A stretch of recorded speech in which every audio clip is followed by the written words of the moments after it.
The world is becoming increasingly proficient at telling stories that deny God. As such, we need Thinking Christian to become as natural as breathing.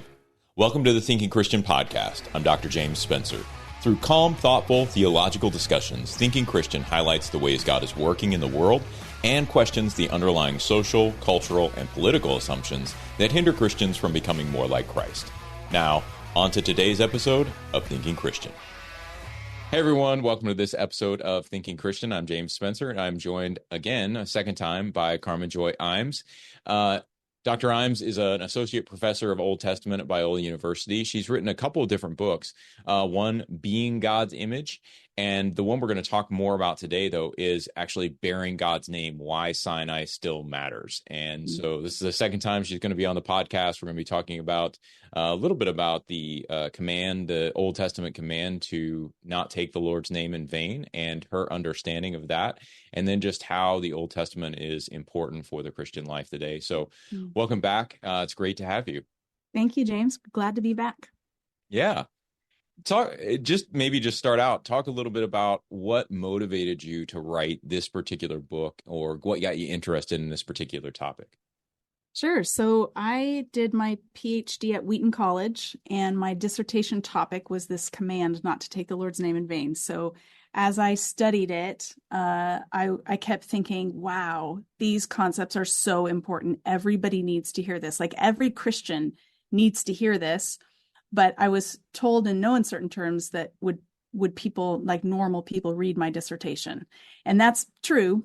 Most normal people haven't. Right. So the dissertation was published by Penn State University Press, bearing Yahweh's name at Sinai, a re-examination of the name command of the Decalogue. You can already tell it's very technical.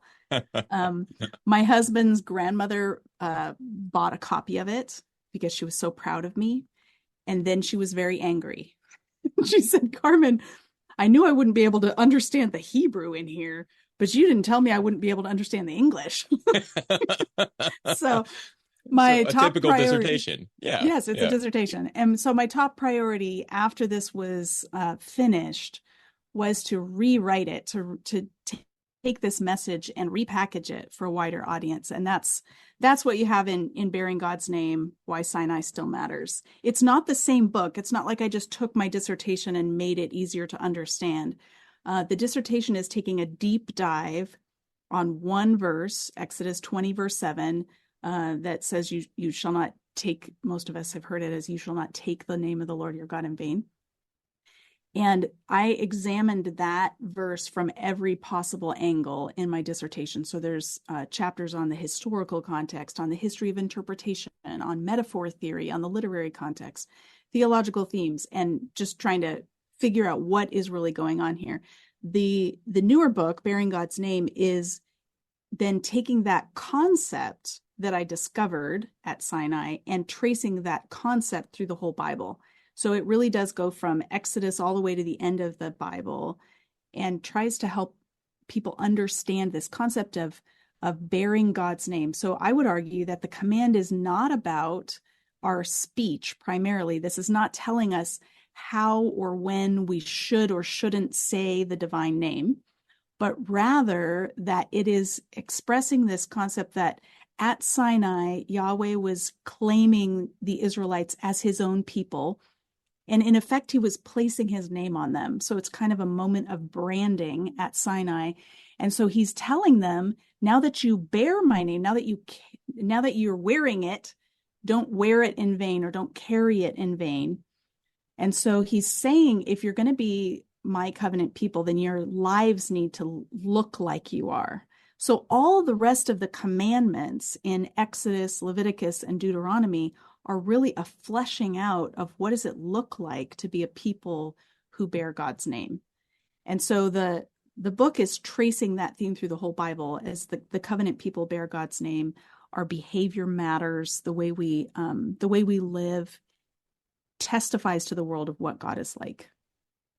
And this is an area where our translations don't really help us out, right? Because even in the more like, let's say an NASB or something like that, I think it reads "misuse the name of God" or "misuse the name of the Lord." I'm pretty sure the NIV has something says very similar. Misuse, Right. So it's not really conveying this concept that you're talking about.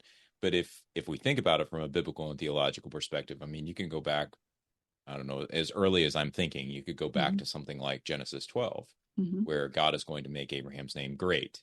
That kind of idea is embedded within a lot of where we sort of see it in the Old Testament. So how would you sort of translate, how would you suggest we read that? If you had your preferred English translation of that verse, what would you say it was? We'll do an on the fly modification of the NIV here. So there we go. You shall not bear the name of Yahweh your God in vain.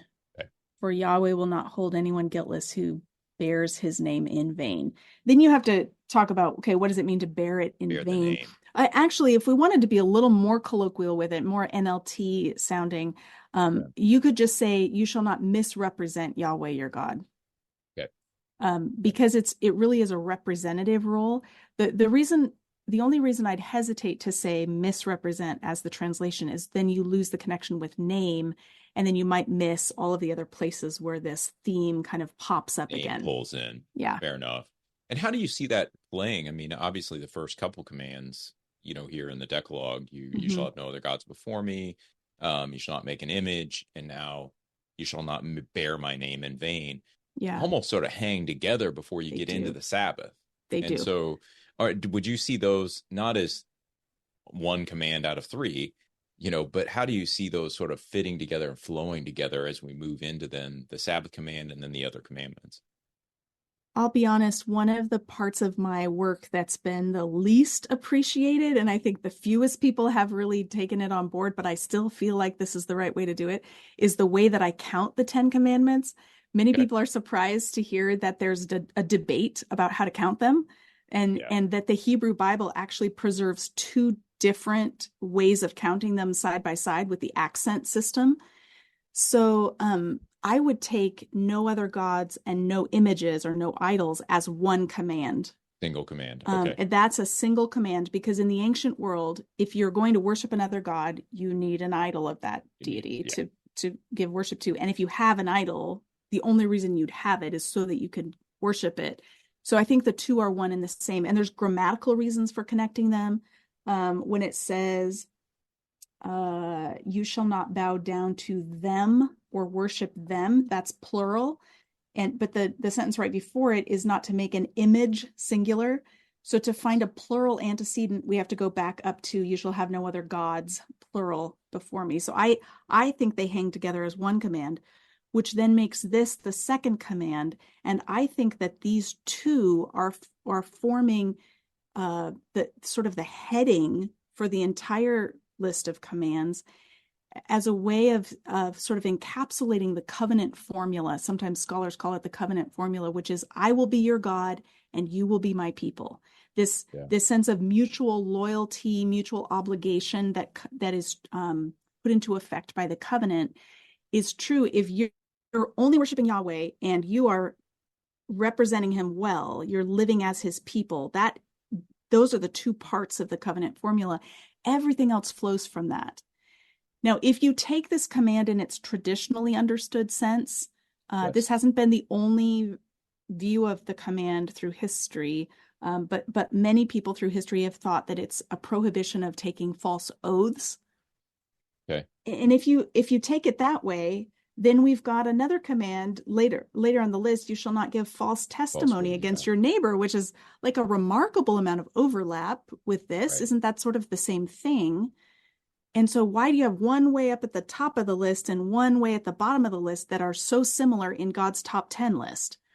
Right. And so I would say this is much broader. To bear God's name in vain this encompasses everything we do, everything about the way that we live. And so it belongs at the top of the list with having no other gods. Yeah. So it's essentially, maybe just to summarize and see if I get it, see if I understand what you're saying. Mm-hmm. Essentially what it is it'd almost be like, and I don't mean to trivialize it, but a lawyer who decides to break the law. It's sort of like this. You have this identity, you've committed your life to the law and serving the law and, fighting for justice, but on the side, you've decided to manipulate the system, to break the law, to do whatever it is that you want. Yeah. And so now you have this almost contradictory identity. Yeah. Where you're saying, yes, I'm committed to the law and I'm a lawyer, but not in these instances. I'm going to do my own thing. And what God is calling his people to do is not that. What he's saying is, look, you're mine. You bear my name. Your identity is as my people. And now the whole of your life needs to be consistent with that identity. Is that I like that illustration. I haven't thought of that before. You could translate it into other spheres as well. A doctor who takes the Hippocratic Oath, but then poisons people. Like that's what they end up using their training to do. That would be bearing that identity in vain. So there's both a sense of identity and vocation here. Israel becomes the people who belong to God. They're covenant partners with Yahweh, but that entails a certain way of life. And so this points to both of those dimensions. Fantastic. Yeah, and I love the way you talk through the first two commands. My tendency is to see that myself, although it's awkward to say the 9 commandments. There's still 10. There's still 10 because we know that Exodus refers to it as the 10 words consistently. So we have to have 10. There are 2 possible ways of getting to 10, even with the combined first 2 that I just said. So one is to take verse 2 as its own command or its own word. The Bible doesn't call them the 10 commandments. It calls them the 10 words. And so the first word could be, I am Yahweh, your God, who brought you out of Egypt, out of the land of slavery, which then is the grounding for everything else that God commands. Yeah. So that's one way. The other way is to see the coveting command as 2. So 17 is usually taken as one command. You shall not covet your neighbor's house. You shall not covet your neighbor's wife, male or female servant, ox or donkey, or anything that belongs to your neighbor. You could take that as 2 because the coveting is repeated. And in Deuteronomy, it's clearer that it's considered 2 because the second word for coveting is changed. It's a different word. And the wife becomes, you shall not covet your neighbor's wife, and then you shall not desire what belongs to your neighbor. So there's a reordering and a different verb that makes a kind of separation in that command. So that's how we still have 10. And I'm more familiar with the Sabbath command. That's what I did my dissertation on. And so I'm not recalling any major differences between so just for the listeners that may not know, the 10 commandments occur in Exodus 20 and Deuteronomy 5. Yes. And so, but I'm not aware that there are any major differences that, or striking differences between Exodus 27 and what would it be, Deuteronomy 5, 3 or 4, somewhere in there, I think. Maybe, well, probably a little later than that. 10 or something. Let but me either look way, it up. It's been a while.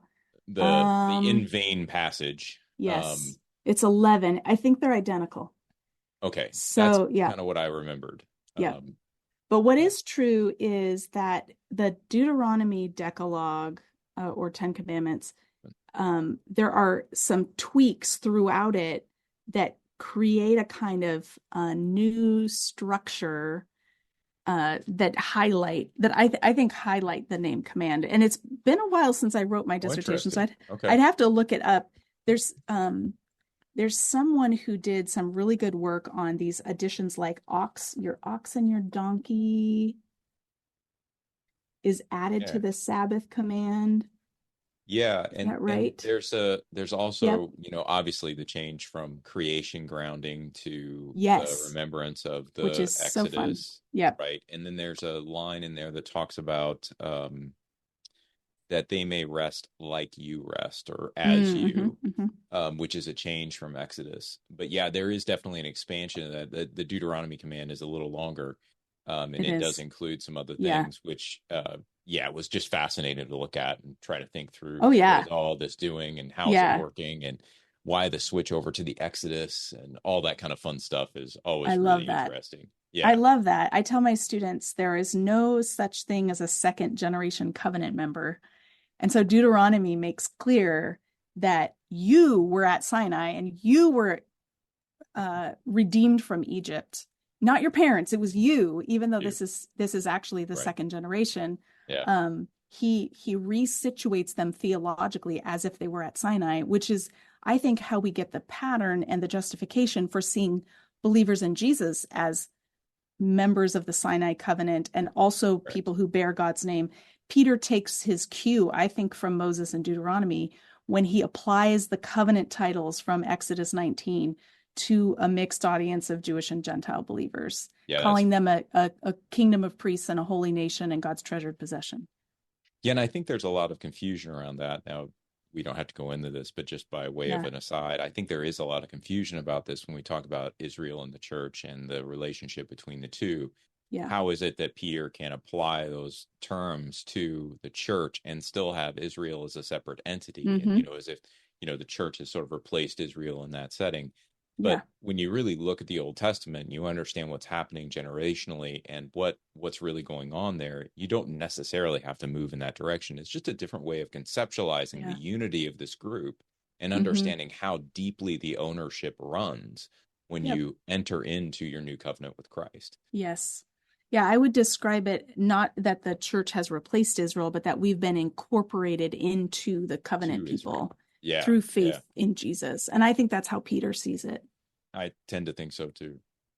Well, getting back to these commands, I think, a couple of things from your book kind of stand out. But one of the things is, when you first talk about it and introduce the law, right, you say people are not usually excited. Oh, good. Let's talk about commands and legislation. How would you sort of frame out the 10 Commandments and the laws more generally as important for Christians? Because this is something, and I had my dissertation mentor was Dick Averbeck at Trinity. He was my outside reader on mine, so he also fantastic. Yeah. So he wrote a book on this, and I had him on, and we talked a little bit about this. But what's your perspective on why is the law still important? What does it really matter for Christians, and why should we slog through big portions of Numbers, Exodus, and Leviticus? Yeah, this is a surprisingly hot topic I'm finding on YouTube. I have a TA who works for me and helps produce my YouTube content, and he decided to start making some shorts out of my longer form videos from my channel. And the first one he did was, should Christians obey the Old Testament law? And oh my goodness, the trolls came out of the woodwork and people were cussing me out and asking if I had ever read the New Testament before. So there are people who feel very strongly about the law having been a bad thing that has been put away with because of Christ, that Christ has done away with the law and we're free from it and we don't have to think about it anymore. So I think we need to think very carefully about this, because Jesus said himself in the Sermon on the Mount that he did not come to abolish the law. And so what did he do with the law? What is our relationship with the law? So I think our first problem is a misdiagnosis of what the law was for in the first place. And we act as though the law was given at the border of Egypt, like that Moses showed up to Egypt to set the people free with the 10 Commandments and said, hey guys, guess what? I can get you out of here if you just agree to obey these stipulations. Then God will set you free, as if it's a way of earning their redemption. Sure. And because we think of the law in these terms, that this is how Jews got saved, they worked their way to heaven, that mischaracterization of the law, it obviously leads us to say, well, we're not going to do that anymore because we have Jesus who died for our sins. So we don't need to work our way. But you can't find a Jewish scholar who would tell you that that's what's going on in the book of Exodus. This is not how Jews think about the law. The law was a gift given to a people already redeemed. God brings them out of Egypt without first doing an audit of their morality, making sure they have no idols. He redeems them, brings them to Mount Sinai, and there he gives them the law after they've been set free. The law then is not the means of salvation, but rather their means of carrying out the mission he gave them to do. Yeah. And that, I think if we get that right, that helps prepare us. Okay, if the law is a matter of mission, it's the covenant people living on mission to represent God to the nations, then it's a little harder to get to the New Testament and just get rid of it. Right. Because aren't the covenant people still on mission? And Peter using these titles from Sinai to describe believers indicates to me that he thinks the law is still in effect, and that that the law is, again, the means of demonstrating the character of God to a watching world. So I think the law still matters. I want to hasten to add that the cultural context has changed between the Old and New Testament. So you already see things like Paul telling his congregations that they should pay their pastors because of the law of not muzzling an ox while it's treading the grain. Yeah. And so Paul is reading the law in a sense of deriving the principle behind the law and then applying that to a new cultural setting. So we're not just slapping the laws on a modern context. Most of them would be unintelligible in our context if we tried to just do them as they're written. Yeah. And I think the do not muzzle your oxen while it's treading grain. Mm-hmm. I think that's a really helpful reference to point people to. This is Paul actually saying this law was not written for oxen. It was written for us. And so it's a very difficult, I think, position to hold, that the Old Testament law is not in some way, shape, or form helpful to and still authoritative for Christians. But what that means is not that we have to, wear clothes of only one sort of thread, or, not eat, certain foods or what have you. It means that we are recontextualizing that law for our time and space. And this doesn't mean we can just set aside any of the ones that don't make sense to us, or that we don't like anymore, or that are kind of out of, sometimes people hear me talk about the law and they jump to this conclusion that, oh, Carmen just keeps the ones that still work in our culture that aren't countercultural. It's like, no, that's not what I'm saying. When our cultural context changes, and that means we need to think about, how can I express this truth or this principle in this context? So one example that I like to use is the command from Deuteronomy that when you're building a new house, you should put a parapet around the roof. Now, I've never heard the word parapet in real life, so I looked it up. This is another place where our translators have failed us. And it's like a low fence or kind of a railing around the edge of the roof. Well, most of us live in the West in houses with peaked roofs, and we don't do anything up there except put new shingles on when the time comes. Yeah. Maybe we climb up there to watch fireworks once a year. Yeah. So for us to put a railing around the edge of our roof doesn't make any sense. It wouldn't spare anyone's life. This is coming out of a cultural context where the roofs were flat and there were lots of things that happened up there. You could dry fruits or winnow grain, or you could put your laundry out there to dry, or you could do some cooking, or you could take a nap. Like, lots of things happened up there. And so it was important and this is the principle. When you're building a house, think about the safety of the people who will be using the house, whether they live there or whether they're guests. So for us to put that into practice today might mean putting a railing on our stairs, or shoveling the sidewalks if we live in the Midwest or in Canada where it snows a lot. Making sure that our sidewalks are even, and if the tree roots have started to push a square of sidewalk up and there's now a lip where somebody could trip, that it's our responsibility to shave that down and make sure nobody is getting hurt on our property. Those are all practical ways of living out a command that at first glance seems irrelevant. Yeah. And I think we see that, in modern day society. I work with a historic property. And so, you watch the codes change over time. So that, when you're redoing a historic property, you usually don't have to bring it up to code until you make major renovations. And then you're talking about things like handicap accessibility, right? Which in an earlier era were not thought through. Right. There just was no call for it. But today we have different standards. And so the laws have changed. And if you do major renovations, you're now putting those things in. And so you can not only see that these things are there in the spirit of our laws too. We have zoning codes and all those kind of We things, do, but we for also very good see, reasons. we also see a revision of those laws Mm. to fit within a cultural context. And Yeah. I just think that a lot of people don't necessarily recognize that. Yeah. That we are stuck with the laws that we've got, and we don't really think about how those laws change. Yeah. Yeah. Yeah, really interesting. So when you know, Ten Commandments are sort of a big deal in American culture.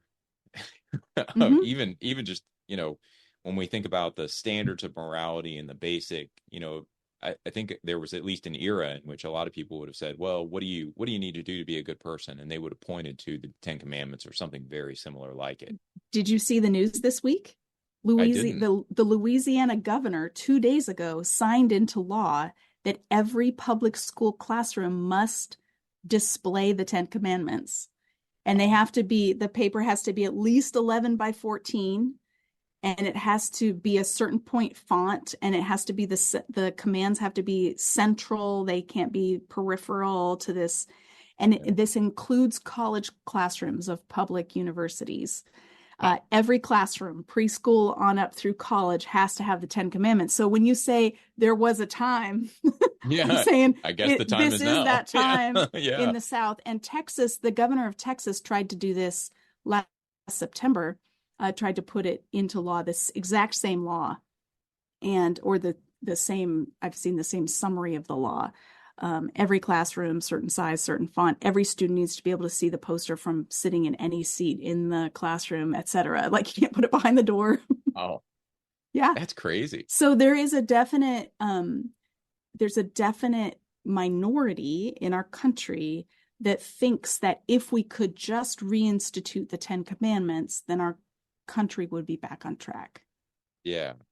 And I find it interesting, just given the way you treat the Ten Commandments, even just the way we've talked about those first three, right? And especially this idea of the third commandment being bearing the name. And I know I'm using the 1, 2, 3, but I think people have more context They do for it that usually, way. yeah. Yeah.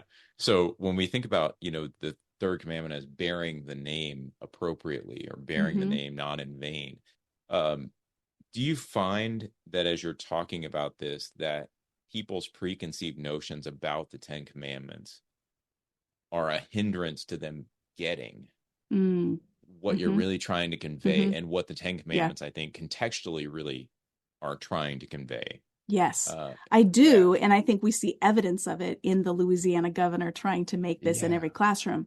Because what that presumes is that every single person should be obeying this law, that it's a universal moral prohibition, that it's timeless and placeless. And we clip it out of its context of deliverance of the Hebrews from Egypt and this particular covenant relationship. So, and this really works itself out with the name command. If you think of the command as prohibiting us from swearing, using God's name as a swear word, which is how most people think of this, right, then anybody could do that no matter what their religious background is. And you might overhear some trucker use God's name in vain in that sense and think, oh, he's breaking the Ten Commandments. But I'm here to say that if that trucker is not a believer in Jesus or Jewish person, then that trucker can't break this command, because the way, as I understand it, this is telling the covenant people, you belong to me, so don't misrepresent me. So unless you are a follower of Jesus, you can't do it. It's like, I think because we've universalized it in our heads, we've missed the particularity of these instructions. And so by putting them on display in every public school classroom, I think we're actually missing the point. We've taken the mission of the people of God and we've put it on public display without telling people how to become part of the people of God. Yeah. Right? Like God redeems them first, and then these are their missional orders. So I think it's backwards and misleading. Whenever I hear people say, oh, if only we could get back to the Ten Commandments, I usually say, but what you're really talking about is the back seven. Yeah. It's not the Yeah. first three. Yeah. The first three are extreme. That's the particularization of it. Now, Mm-hmm. arguably, they're all particular, but you get what I'm saying. I Mm-hmm. think most people are fine, maybe not with Sabbath, but, Mm-hmm. thou shalt not kill. Yeah, we can all agree to that one. Right. Let's not steal. Okay. Yeah. But when we get to, but this is all under the auspices that we're all convinced that Jesus Christ is Lord and that God is triune, Mm-hmm. right? Mm-hmm. And then everybody's like, well, Right. Yeah, probably not. Actually, 7 of the 10 commands, and with the traditional counting, are unconstitutional. So Right. you just named 2 of them that we could all agree on and that our law Right. supports. But to tell someone that they have to honor their parents violates their personal freedoms. Right. To tell people that they have to change their speech or only worship one God, that's unconstitutional. Totally against, We have freedom of religion that this violates. So I find it really fascinating that public school classrooms in a country that is by definition multinational, multi-ethnic, multi-religious would even allow the posting of the 10 Commandments. Yeah, and it really doesn't do us any favors. I think it continually confuses what the distinction between Christianity and maybe morality, something around that. Certainly the church and state distinction that we might make, but it is rather confusing. It's not that I don't think anyone could learn anything from the 10 Commandments, right. But at the same time, being inspired by the 10 Commandments is different than recognizing the 10 Commandments as inspired and authoritative. I would far rather, if there was going to be a law about something like this, I would far rather them be required to post a picture of the Israelites crossing the Sea of Reeds in every classroom. Like, show them what sort of God this is. This is the kind of God of the Bible is the kind of God who will set oppressed people free and bring them to be in relationship with him. Like, he doesn't tolerate oppression. I'd rather that, and I feel like it might work better, at least before telling people, okay, here are all the things you can't do, because the things you can't do is a very strange list without that context that it comes in. And we live in an age where people's biblical literacy is so low, they don't know the context. They don't know where the 10 Commandments are in the Bible, what's happened before and what happens after. And so it's not as though I am not in favor of evangelism. I'm very much in favor of evangelism, and I want people to learn scripture and to find out what it teaches. But I don't think posting the 10 Commandments in public actually does us a service in that regard. Right. It's like asking people who don't know Christ to bear the fruits of the Holy Spirit. Sure. It's just not going to happen. Yep. Something else has to happen prior to that. They can't work their way toward that. And so it's sort of a cart before the horse sort of idea. I could imagine someone arguing that we should have Galatians 5 on the walls of every classroom. The fruit of the Spirit is love, joy, peace, patience. And I could see kids just being like, okay, I'm going to really try to be loving and patient. But the whole point of the passage is that this is a naturally occurring fruit of having a life that's given over to the Holy Spirit. That's right. Yeah. I want to clarify something, because I think it's a really important clarification. I'd like to get your perspective on it. So when you were talking about the 10 Commandments, you said, if a trucker is going to take the Lord's name in vain, right? And unless he's Jewish or a follower of Christ, it really couldn't happen. You said something like that. Yeah. And so what it raises the question of, and I think this is a point of confusion that a lot of people have, is what's the difference between being a member of the covenant, a part of God's covenant people, versus being what we would usually refer to as saved? Is there a difference? If you look at, and I'm thinking, I'm kind of trying to channel Paul here, like Genesis 15:6 is really central for Paul. Yeah. Right. But in the Old Testament, you didn't enter the covenant through faith. That's a New Testament thing. Yeah. New Testament, you come in through faith. In the Old Testament, you come in by birth and circumcision if you're male, and if you're female, by being the daughter of a circumcised male, or the wife of a circumcised male, or by having your son circumcised. So yes. Exactly. Yeah. someone said to me recently that the problem with evangelicals is they think everything is soteriological. Right. Like we use the word saved really freely, and we Yes. think everything is about salvation. And I realized that that had colored the way that I describe what's happening at Mount Sinai. They're not obeying the law so that they could get saved. They're already saved. So I was Right. being soteriological in focusing on that. And I do think that salvation is a real thing. Sure. But I think that the Bible gives broader emphasis to this idea of belonging to God's family. Yes. I would say that God redeems the people from Egypt. He collects or gathers this community around himself at Sinai. And then over time, we discover that not everyone who's part of this community is actually faithful to the covenant. Many people just cast aside these laws and go and do whatever's right in their own eyes, as it says in Judges. So I think Paul picks up on this in Romans 9-11 when he says, not all Israel is Israel. This is kind of his point, is that not everyone who's of Jewish descent is actually walking in a covenantally faithful way. And so he describes this remnant of faithful people who are the core of the believing community. And then he describes Gentiles being included in that core through faith in Jesus. So the reason I said Jewish or believing trucker is because I want to recognize that when we're reading the Old Testament, we're reading the Hebrew scriptures, which are the heir of the Jewish people. And so I think that they're still supposed to obey the covenant. But I don't think there's any way to be saved in the ultimate sense outside of faith in Jesus.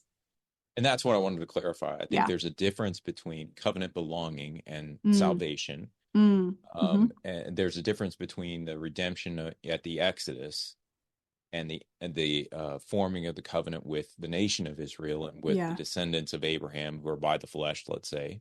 Those can still be covenant people. But being covenant people didn't get you in, let's say, to heaven, right? It didn't mean that you had this sort of you weren't saved in the way we normally think of it. It's so hard confusing to to talk even about. talk about, because they didn't even have a concept of an afterlife. Right. In the Old Testament. And so they weren't talking. This wasn't a question they were asking. It wasn't something that ever came up. What generally the framework seems to have been was, if you're in the covenant, you're either faithful to the covenant or you're not faithful to the covenant. And then if you're unfaithful, you're still in the cut covenant. Off. Right. And then you're cut off from the community. Yeah. Right. And then even then you have like Ezekiel 36, where you're talking about the sort of gesturing toward the new covenant. Well, what does that involve? It involves a transformation of the heart. It's going to turn your heart of stone to a heart of flesh. It's going to write the laws on your heart so that you can keep them. And so it's, you have this sort of very covenantal conceptualization of what this new thing is going to be. And there's a sealing aspect to it that I think we see worked out in the New Testament. Yeah. But oftentimes I think we conflate covenant people with saved people. And I just think that's a sort of problematic that also comes into play when we're interpreting these 10 commandments, especially today. Yeah. And I guess I would say we have the problem in evangelical circles of thinking only about personal individual salvation and completely neglecting the idea that I have become part of the covenant people.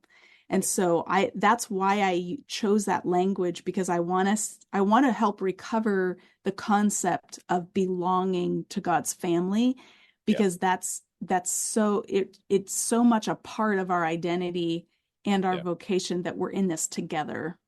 Agreed. And I think we see this, just for the folks who are listening. I actually think we see this, and you can please feel free to chime in. I think we see this very clearly in like 1 John. 1 John really does offer a series of marks that are going to demonstrate that you are part of the people of God. And those who did not love us have now gone out from us. And if they had loved us, they wouldn't have. He's got this sort of idea of there's still a proving out of who we are as the people of God, Yeah. that is conditioned on the way we live and the manner Hmm. of life we display. And so I don't think this is a foreign concept even in the New Testament, that True. this covenant people that you're talking about have a set of characteristics, a certain Yep. manner of life that James is distinguishes all them. over this. Paul is Right. all over this. Right. And there are so many Christians out there who are eager to get rid of the Old Testament law and come Right. into grace. And I want to say, have you read Paul?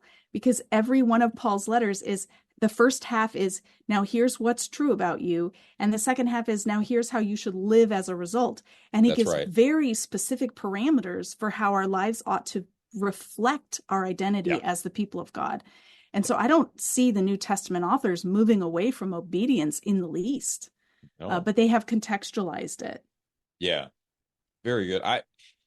I want to get back to sort of bearing the name conversation, and I'm Hmm. interested to hear and maybe just give our listeners a sense of how you see bearing the name playing itself out throughout Scripture. This is Hmm. the Ten Commandments. Some of them, I think people, and obviously we have Jesus' statement and summary, love the Lord your God with all your heart, soul, Hmm. and strength. Love your neighbor as yourself is a broad summary. Yeah. But, bearing the Lord's name in that command people don't generally think of it as expanding beyond Yeah. Exodus, Deuteronomy. Yeah. So talk a And little it's bit all about over the where place. talk a little Yeah. bit about that. It's really interesting.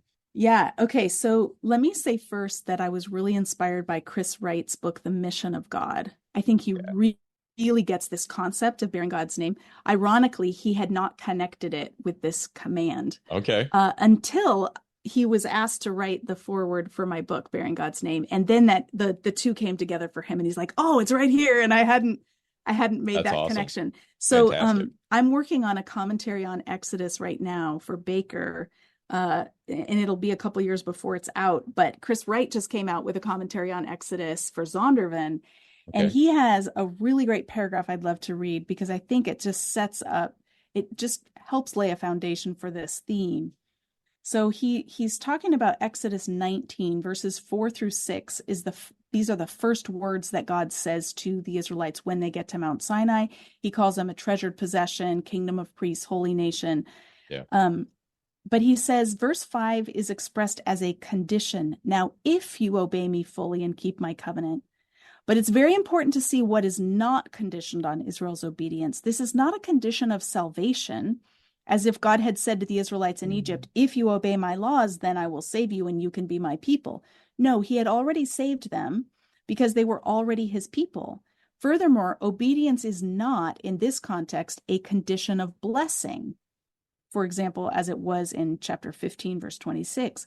Later, he cites Leviticus 26 and Deuteronomy 28. God will spell out some of the blessings that Israel could continue to enjoy if they remain within the boundaries of covenant loyalty and obedience. But in this specific text, God does not say, as I have sometimes heard it preached, if you obey my laws, then I will pour out lots of wonderful blessings on you. No, the emphasis here is not on Israel getting blessed, but Israel being a blessing by fulfilling their Abrahamic calling through priestly and holy presence in the midst of the nations. If you will obey, then you will be for me a kingdom of priests and holy Priests and nation. holy nation. I loved how I came across this week because I'm working in chapter 19 right now, and I just loved how he put it. In fact, I had to change what I had written for my commentary. I was like, oh, whoops, I just did that. I just said if they obey, they'll be blessed, and that's not what the text says. Yeah, it's such an easy connection to make, though. I mean, because we think of it in those terms, but once you get into it and really deeply understand what's going on, I mean, it sort of activates for me what you just read, reminds Deuteronomy 4. That the keeping of the law is going to be their wisdom in the eyes of the nations. It doesn't speak to blessing of Israel. It speaks to, oh my gosh, the nations are going to notice this wisdom and they're going to come running. It's a very Chris Wright mission of God approach to this. So fantastic. So keep going. Where do you see this? You asked me where the theme is. So when I was working on my dissertation, I sat down and read through the entire Bible. Okay, I didn't do it in one sitting, but I read through the entire Bible just looking for any echoes of this theme, and I found it in almost every book of the canon, Old and New Testament. So there are lots of places we could look, but I'll just pick out a few passages that I think are really well loved or commonly heard. So one would be Numbers chapter 6, where Moses prescribes the priestly blessing that Aaron will pronounce over the people. And it's the one we've heard in church, no matter what denomination you've heard this in some sense. The Lord bless you and keep you and make his face shine on you and be gracious to you. That blessing, we don't usually hear the context of it. And in verse 27, it says, and so you shall put my name on the Israelites and I will bless them. Yeah. So there's the actual moment of branding where the name is being put on them. Yeah. And it's being conferred. We don't hear it in our English translations because it says Lord, but it's Yahweh. May Yahweh bless you and keep you. May Yahweh make his face shine on you. So the divine name is pronounced 3 times over them. And it's this moment of verbal branding, basically, that leads to everything else.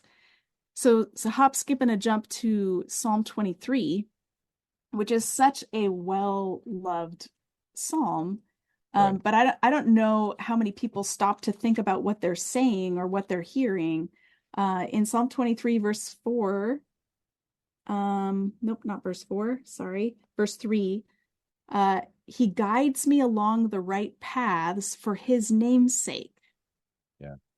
So have you ever stopped to think, wait, what does his namesake have to do with me being on the right paths?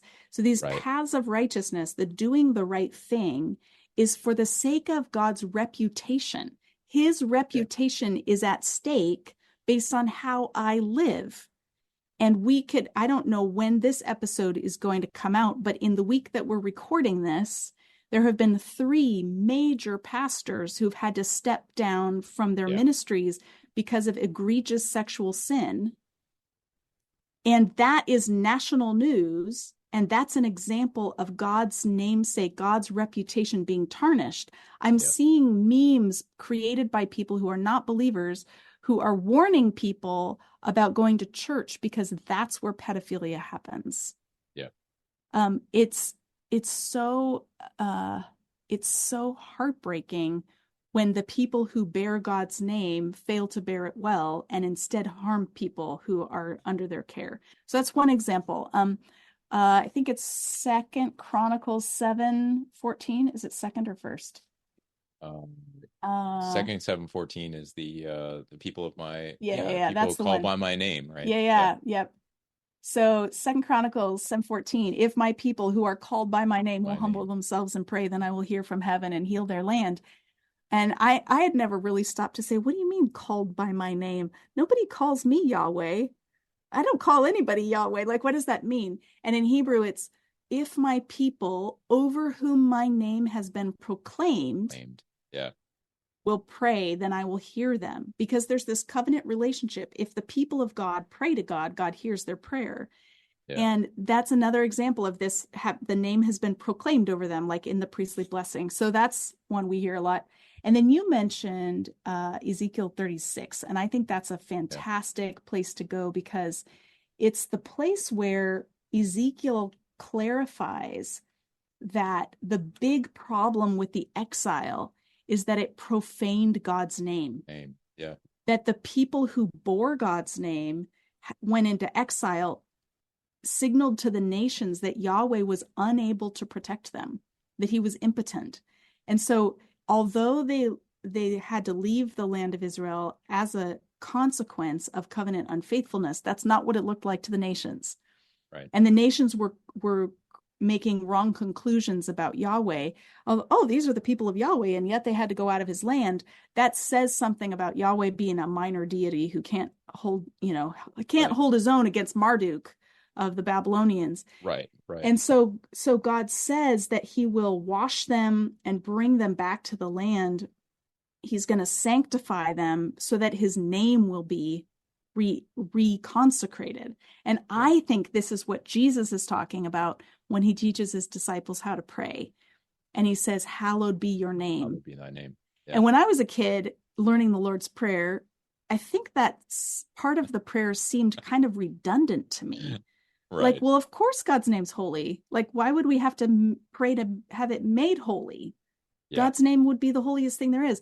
But this is tapping into this biblical theme of the people of God bear his name, and they have profaned his name by being unfaithful to the covenant. So Jesus, by praying this, is actually committing himself to living in a covenantally faithful way. That's how God's name is going to be hallowed. It's the only way it can be hallowed is when the people who bear it well. And so this isn't just a throwaway phrase. This is actually the heart of Jesus' own approach to his life.